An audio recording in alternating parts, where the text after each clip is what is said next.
অনেকে বলেন যে কবরে এই যে আমরা ফুল চাদর দিই, বলে এরা ঠিক না। আরে আহলে বাইত পাককে দেখেন ওনারা কি করেছেন। ওনারা যদি ফুল চাদর দেন ঠিক, না দেন তো ভুল। তো দেখেন মেদিনীপুরে ফুল চাদর আছে কিনা, আজমির শরীফে চাদর আছে কিনা, বাগদাদ শরীফে ফুল চাদর আছে কিনা, মেদিনীপুর দরবারে আছে কিনা, এগুলো সব আহলে বাইতের দরবার। বুঝতে পেরেছেন না? আচ্ছা, তাছাড়াও দেখুন ফুল দেওয়ার ব্যাপারে আমি একটা কথা বলি। ফুল হাদিস পাক থেকে আছে, এরা পড়ে না। পড়ে না তো আমরা কি করব? দোষ তো ওদের ভাই। কেতাব পড়ে না, এরা কোনো রকম সার্টিফিকেট নিয়ে নিয়েছে, কোনো রকম একটা মসজিদে ইমাম সাহেবের চাকরি নিয়ে নিয়েছে, আর মিলাদ জানাজা আর এই বিয়ে পড়া এই নিয়ে তার সংসার চলছে, বুঝলেন না? হ্যাঁ, পাস করা আর পড়ার কি দরকার? আরে 10 বছর আগে পাস করেছি, কখন বোখারি পড়েছি? বলে আপনার কেতাবটা ওই কী জানি ওখানে তোলা আছে, উই পোকায় খেয়ে এলো কিনা আল্লাহ জানে। আমরা বাড়িতে যখন থাকি প্রোগ্রাম ছাড়া রাত 1:30 2 অবধি স্টাডি করি, পড়াশোনা করি। দিনের বেলায় সারাদিন স্টাডি করি নামাজ আর খাওয়া বাদে। কেন না? না করলে আমরা এগুলো বলবো কোত্থেকে? মানুষ জানবে কি করে? এই ইবাদত। আসলে এরা ধর্মটাকে ব্যবসা বানিয়ে ফেলেছে, এবং রাজনীতিও বানিয়ে ফেলেছে। আর আমরা এই আহলে বাইতকে মাননেওয়ালা যারা, আমরা জেনারেল লাইনে ছিলাম, ওখান থেকে এই ব্যবসাদারদের মুখোশ খোলার জন্য এই রাস্তায় এসেছি। বুখারী শরীফের হাদিসে পাক কিতাবুজ জানায়েজ চ্যাপ্টারের মধ্যে সহিহ বুখারী, রাসূল পাক সাল্লাল্লাহু আলাইহি ওয়াসাল্লাম এক কবরস্থানের পাশ দিয়ে যাচ্ছিলেন। যেতে গিয়ে হুজুর দাঁড়িয়ে গেলেন, বললেন একটা খেজুরের ডাল আনো। খেজুরের ডাল আনা হলো, হুজুর দু টুকরা করলেন, করে দুটো কবরে গেড়ে দিলেন। সাহাবায়ে কেরামরা জিজ্ঞাসা করলেন, ইয়া রাসূলুল্লাহ এটা কী জন্য করলেন? এটা তো আগে দেখিনি। তো উনি বললেন যে আমি দেখছি যে এই 2 কবরে দুজনের আযাব হচ্ছে। ভাই, কবরের আযাব দেখা যায় কি? কবরের আযাবটা গায়েব না হাজির? গায়েব না? আপনি দেখতে পান আযাব? কে কি হালে আছে? আপনার দাদা দাদি, নানা নানি, চাচা চাচি, ফুফা ফুফি দেখতে পান না? হুজুর বললেন আমি দেখছি ওদের আযাব হচ্ছে। তো এই হাদিস শরীফে সাবিত, হুজুর কবরের ভিতরে কি হচ্ছে দেখেন, গায়েবকে দেখেন, এবং কি কারণে আযাব হচ্ছে ওটাও বলে দিলেন। শুধু কবরের ভিতরে কি হচ্ছে তা নয়, কি কারণে কখনো কি করেছিল ওটাও আমি জানি। বলে কি? কিন্তু বড় কোনো কারণে আযাব হচ্ছে না। একজন পেশাব থেকে পরহেজ করতো না, পেশাবের ছিটা থেকে নাপাক থাকতো, এই জন্য আযাব হচ্ছে। আর আরেকজন চুগলখড়ি করতো। চুগলখড়ি বুঝেন? আচ্ছা, তাহলে তো একজনের কথা আরেকজনকে পাড়ায় পাড়ায় লাগিয়ে বেড়া, তো এই জন্য আযাব হচ্ছে। তো এই জন্য আমি 2টো ডাল গেড়ে দিলাম খেজুরের, যে কোনো সবুজ উদ্ভিদ সজীব, যতক্ষণ সজীব থাকে, জীবিত থাকে, আল্লাহ তসবিহ পড়ে, জিকির করে, দরুদ পাক পড়ে। তো যতক্ষণ এই কবরে সজীব থাকবে ততক্ষণ আল্লাহ জিকির করবে, আর যত তসবিহ পড়বে এর সওয়াব ওই মুর্দা পাবে। মুর্দা পাবে কি পাবে? মুর্দা পাবে। তো তার আযাব তাখফিফ হবে। কি হবে? তাখফিফ মানে কমে যাবে, হালকা হবে। এ থেকে আমরা পেলাম যে কবরে যদি যে কোনো গাছ হোক, ডাল হোক, ফুল হোক, সজীব যদি দেওয়া হয়, তার জিকির করে, তসবিহ পড়ে, তার সওয়াব মুর্দা পায়। তো ফুল উদ্ভিদের তসবির সওয়াব যদি মুর্দা পায়, কোরআন পড়া, দরুদে পাক যদি পাশে ওখানে দাঁড়িয়ে কেউ পড়ে, তার সব মুর্দা তো আরও বেশি পাবে। কোরআন পড়া তো আরও আফজাল, কোরআন পড়া আরও আফজাল, কুল আল্লাহ পড়া আরও আফজাল, সব পাবে।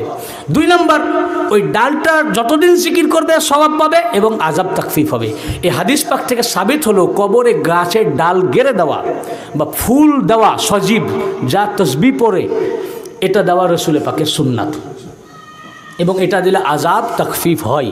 হাদিস পাক থেকে এ ফুল, এ থেকে মুফাসসিরিনে কেরাম এবং যারা শারেহ হাদিস পাকের তারা, এবং অনেক যত ফতোয়াবিদ, তার ফতোয়ার কেতাবে যেমন ফতোয়া শামী এবং আরও অন্যান্য ফতোয়া, যেমন তাহতাবি আলা মারাক্কিল ফালাহ, আরও অন্যান্য কেতাবে ফতোয়া লিখেছেন এই হাদিস থেকে সাবেত কবরে ফুল দেওয়া জায়েজ এবং এটা উত্তম এবং সুন্নাত।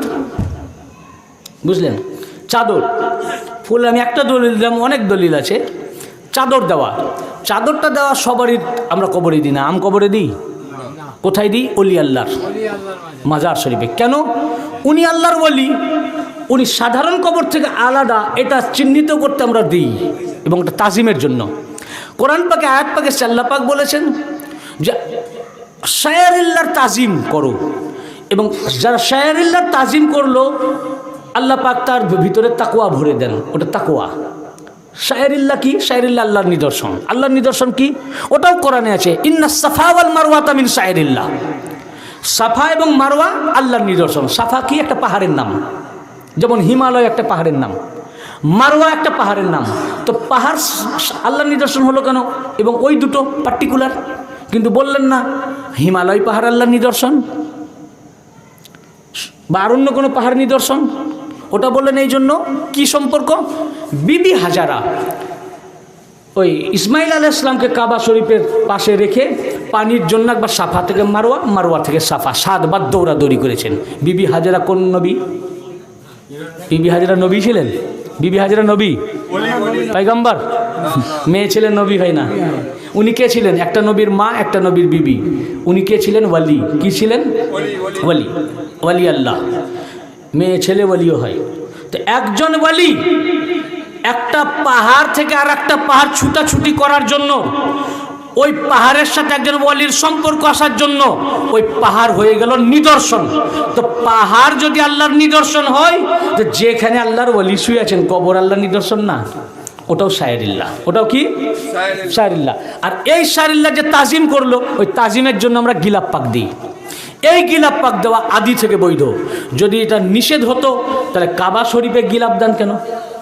কাবা শরীফে গিলাপ পাক আছে না? কাবাটা কি একটা বাড়ি, ঘর? কার বাড়ি? আল্লাহর বাড়ি। বাইতুল্লাহ আল্লাহর ঘর। কাবা কার ঘর? আল্লাহর ঘর। ওখানে কেন কাবা দেওয়া? কারণ সমস্ত ঘর থেকে এই ঘরটা আলাদা, শ্রেষ্ঠ। কাবা শরীফের ইজ্জত, তাজিম ও সম্মান বুঝাতে কাবাতে শরীফের গিলাপ পাক দেওয়া আছে। আচ্ছা, কাবা শরীফ ছাড়েন, রসুল পাকের রওজা পাক, রসুল পাকের রওজা পাকে গিলাপ পাক দেওয়া আছে। যখন ওনার মানে এখন বর্তমানে যদি যান, এখানে হাজি সাহেব আছেন কেউ? নাই। যারা হাজি জিজ্ঞেস করবেন, ওই যে বাবু সালাম দিয়ে যাওয়ার সময় ওই যে ফুটো আছে, ওই ফুটো দিয়ে দেখা যায়। ফুটো দিয়ে দেখবেন যে রওজা শরীফ দেওয়াল দিয়ে করা, এবং সেই দেওয়ালে সবুজ রঙের রেশমি কাপড়ের গিলাপ পাক দেওয়া আছে আজ পর্যন্ত রসুলের পাকের রওজা পাকে। আচ্ছা, সে তো আজ আছে। আগে হাদিস পাক এসছে মুসলিম শরীফের মধ্যে, অধ্যায়ের নাম কেতাবুজ জানায়েজ, সহিহুল মুসলিম কেতাবুজ জানায়েজ, হাদিস নাম্বার 2113, এবং মিশকাত শরীফ 148 পৃষ্ঠা, এবং মিরকাতুল মাফাতিহ চতুর্থ খণ্ড 153 পৃষ্ঠা। এতগুলো কেতাবে মোল্লা আলী কারির লেখা, এবং তার মধ্যে একটা হচ্ছে 86 এবং সহিহুল মুসলিম হাদিস, হাদিসে সহি। এই হাদিসের রাবি ইবনে আব্বাস। রসুলের পাককে যখন দাফন মোবারক করা হলো তখন কি হলো দেখুন। وعن ابن عباس قال جعل في قبر رسول الله صلى الله عليه واله وسلم قطيفة حمراء। রসুল পাক সাল্লাল্লাহু আলাইহি ওয়াসাল্লামকে যখন ইবনে আব্বাস বর্ণনা করেন যে রসুল করিম সাল্লাল্লাহু আলাইহি ওয়াসাল্লামকে যখন দাফন মোবারক করা হলো, তখন তার রওজা পাকে লাল রঙের গিলাপ পাক দেওয়া হলো। তো রসুল পাকের রওজা পাকে লাল কাপড়ের গিলাপ পাক দেওয়া হয়েছে। তো আল্লাহর রসুল, নবী এবং আল্লাহর ওয়ালি, যারা আল্লাহর খাস বান্দা, ইনাদের কবর শরীফে গিলাপ পাক দেওয়া এটা সাহাবীরা দিয়েছেন, তাই সাহাবীদের সুন্নাত। এবং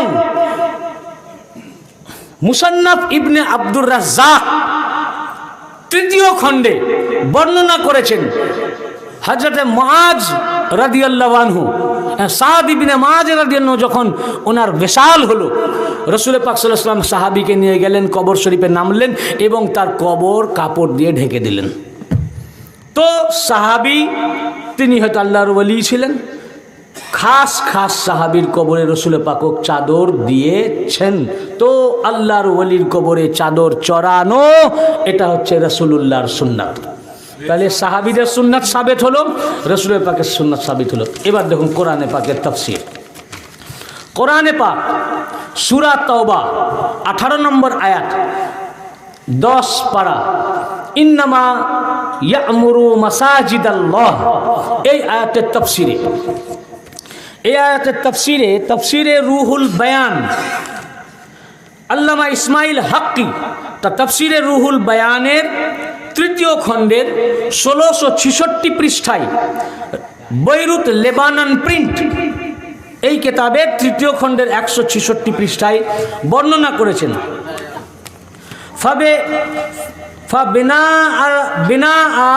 বিনা আল কুব্বাবি আলা কুবুরিল উলামাই ওয়াল আউলিয়াই ওয়াস সুলাহা ওয়া ওয়াদাআস সুতুরা ওয়াল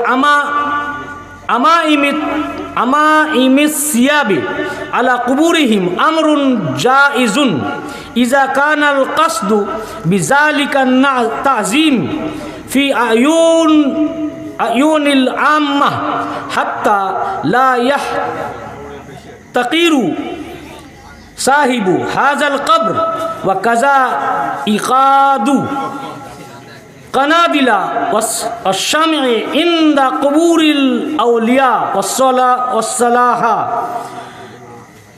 মিন বাবিত তাযীম ওয়াল ইজলালি আইদান লিল আউলিয়াই ফাল মাকসুদু ফিহা মাকসাদুন হাসানুন ওয়া নাজারা যাইতা ওয়া শামআ লিল আউলিয়াই ওয়া ইউকাদু ইনদা কুবুরিহিম তাযীমান লাহুম ওয়া মুহাব্বাতান ফীহিম জাইজুন আইদান লা ইয়ানবাগি আন নাহিয়া আনহু। ইসমাইল হাক্কি তার তাফসিরে রুহুল বায়ানের 166 পৃষ্ঠায় বর্ণনা করেছেন, ওলামা আউলিয়ায়ে কেরাম এবং সালেহিনগণের কবরের উপর গম্বুজ স্থাপন করা এবং সাধারণ লোকজন যেন মাজারস্থ আউলিয়াগণকে হীন মনে না করে এই উদ্দেশ্যে তাদের মাজারসমূহে সামিয়ানা, পাগড়ি ও গিলাফ দ্বারা আবৃত করা চাদর চড়ানো শরীয়তে বৈধ ও জায়েজ। অনুরূপভাবে সম্মান ও মর্যাদা প্রদর্শনার্থে আউলিয়ায়ে কেরাম ও সালেহিনগণের মাজারের উপর ঝালর বাতি লটকানো, প্রদীপ জ্বালানো জায়েজ, কেননা এ কাজের উদ্দেশ্য মহৎ।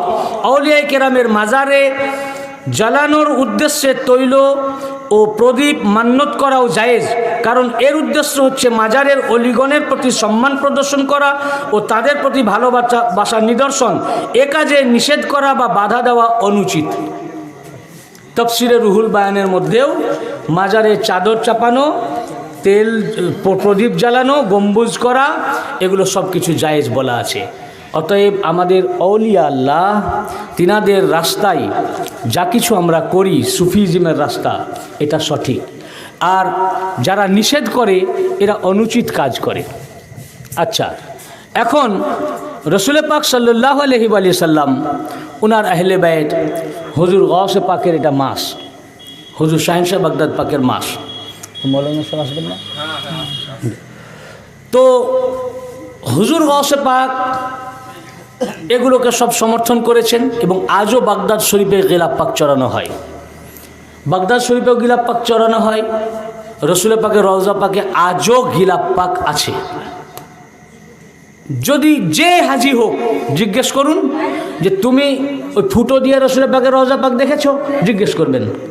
যদি বলে দেখেছি, বলে কি দেখেছে, সেখানে কি কালার ছিল, দেওয়ালটা কেমন ছিল, মাজার কেমন, দেখবেন বলবে সবুজ রঙের গিলাফ দেওয়া ছিল এবং ওটা খুব দামি গিলাফ পাক আছে, ওটা রেশমি গিলাফ পাক। তাহলে দেখুন, আজ পর্যন্ত ওয়াহাবি রাজত্ব করার পরেও রসুল পাকের রওজা পাক থেকে গিলাফ পাক সরাতে পারেনি। আজও গিলাফ পাক আছে। আর এই মোল্লা মৌলবীরা বলছে চাদর চাপানো জায়েজ নাই। চাদর চাপানো আছে, ফুল পাক দেওয়া হাদিস পাক থেকে সাবেত হচ্ছে। গস পাকের বাগদাদ শরীফে আছে, খাজা বাবার রওজা পাকে আছে। আসলে যারা এইসব কথাবার্তা বলে এরা দিন থেকে খারিজ হয়ে গেছে, দিন থেকে খারিজ হয়ে গেছে, ইসলাম থেকে খারিজ হয়ে গেছে।